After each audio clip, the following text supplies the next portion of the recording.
पौड़ी जिले के विकासखंड द्वारीखाल के सीडीएस शहीद विपिन रावत के ग्राम सैणा में भगवान पशुपतिनाथ मंदिर और शहीद विपिन रावत की प्रतिमा के लिए भूमि पूजन किया गया। इस मौके पर पूज्य स्वामी चिदानंद सरस्वती, अध्यक्ष परमार्थ निकेतन ऋषिकेश और पूर्व मुख्यमंत्री सांसद गढ़वाल तीरथ सिंह रावत और प्रमुख द्वारीखाल महेंद्र सिंह राणा, पूर्व विधायक महाराष्ट्र बारवान खदाड़े यहाँ पर उपस्थित रहे। उन्होंने भगवान पशुपतिनाथ और सीडीएस शहीद विपिन रावत की प्रतिमा का भूमि पूजन किया। पशुपतिनाथ को समर्पित मंदिर का निर्माण महाराष्ट्र के लातूर में स्थित हरिवंश राय बच्चन प्रबोधन प्रतिष्ठान नामक एक गैर सरकारी संगठन के द्वारा किया जा रहा है। ये काठमांडू में पशुपतिनाथ मंदिर की एक छोटी प्रतिकृति होगी। इस अवसर पर सांसद ने शहीद सीडीएस विपिन रावत को श्रद्धांजलि अर्पित की तथा उन्हें देश का सबसे महान व्यक्ति कहा। उनकी शहादत से देश को नई दिशा मिलेगी।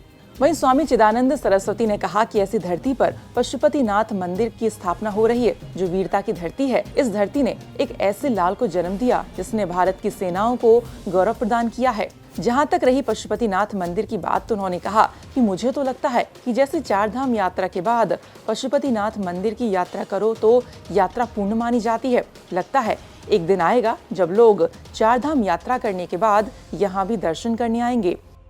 ये क्षण ऐतिहासिक तो है ही है, स्वर्ण अक्षरों में भी लिखा जाएगा, क्योंकि वो ऐसी धरती पर ये स्थापना हो रही है जो धरती शूरता की धरती है, वीरता की दृढ़ता की धरती है।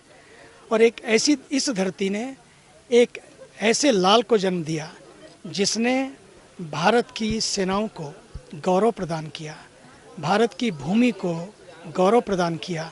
और आज पूरे विश्व को पता लगा कि भारत की सेना, भारत के सैनिक और भारत के सेनापति हों तो सीडीएस श्री विपिन रावत जैसे हों। हर व्यक्ति इनसे प्रेरणा ले सके, अपने संस्कारों की, अपनी संस्कृति की भी, सीमाओं की सुरक्षा की भी। इस धरती से वो सारे संदेश मिलेंगे। और जहाँ तक बात है मंदिर की स्थापना की, मुझे तो लगता है कि 4 धाम की यात्रा के बाद जैसे पशुपतिनाथ की यात्रा करो तो यात्रा पूर्ण मानी जाती है, तो लगता है कि एक दिन आएगा लोग 4 धाम की यात्रा करने के बाद यहाँ भी दर्शन करने आएंगे, ऐसा मुझे लगता है। इससे संस्कार भी बढ़ेगा, इस क्षेत्र का रोजगार भी बढ़ेगा, व्यापार भी बढ़ेगा, आधार भी बढ़ेगा और एक दूसरे के बीच में प्यार भी बढ़ेगा। रही बात भारत और नेपाल के रिश्तों की, वो भी अपने आप में बहुत ऊंचाइयों पर पहुँचेंगे, क्योंकि ये संस्कारों के रिश्ते कभी टूटते नहीं हैं।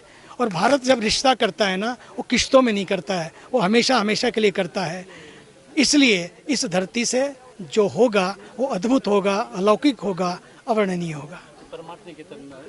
परमार्थ निकेतन ने आज ही कहा है कि पहली संख्या हमारे सांसद जी के साथ, क्योंकि उनका तो कर्तव्य ही है कि पहली निधि 1,51,000 रुपये की सैनिक धाम के लिए और 1,51,000 अपने पशुपतिनाथ मंदिर के लिए, एक सैनिक स्कूल के लिए।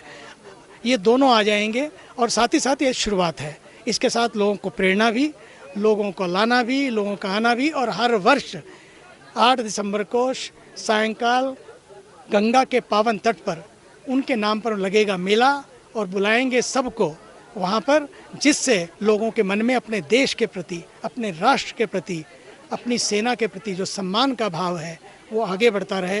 वंदे मातरम, भारत माता की जय। कोटद्वार से विकास वर्मा की रिपोर्ट।